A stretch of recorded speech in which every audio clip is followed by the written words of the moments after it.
পাহাড়ি ঢল ও টানা বৃষ্টিতে সৃষ্ট ভয়াবহ বন্যায় বিধ্বস্ত ফেনী। বন্যা কেড়ে নিয়েছে সবকিছু।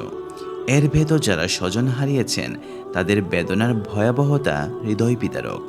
সব তলিয়ে যাওয়ায় মাটির অভাবে মৃত মানুষটির দাফন বা সৎকারের সুযোগ না পেয়ে ভাসিয়ে দিতে হচ্ছে কলা গাছের ভেলায়।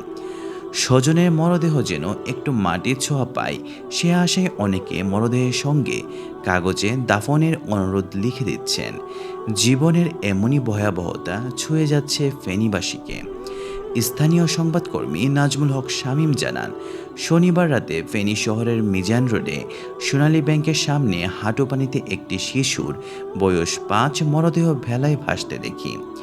কয়েকজন মানুষ এই লাশটি জানাজা ও দাফনের জন্য নিয়ে যায়, কিন্তু কোথায় সেটি দাফন করা হয়েছে তা আর জানা যায়নি।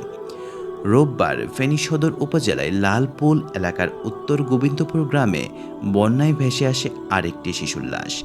উত্তর গোবিন্দপুর গ্রামের বাসিন্দা পপি মজুমদার বলেন, রোববার সকালে আমার স্বামী দুবাই আনুমানিক 5 বছর একটি শিশুর মরদেহ ভেসে থাকতে দেখে লোকজনকে খবর দেন।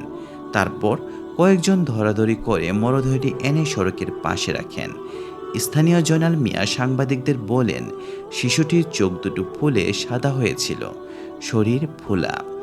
লাশের সঙ্গে একটি কাগজে লেখা ছিল, বন্যার মধ্যে মাটি না পেয়ে কলার ভেলায় ভাসিয়ে দেওয়া হয়, কেউ লাশ পেলে যেন কবর দেওয়া হয়।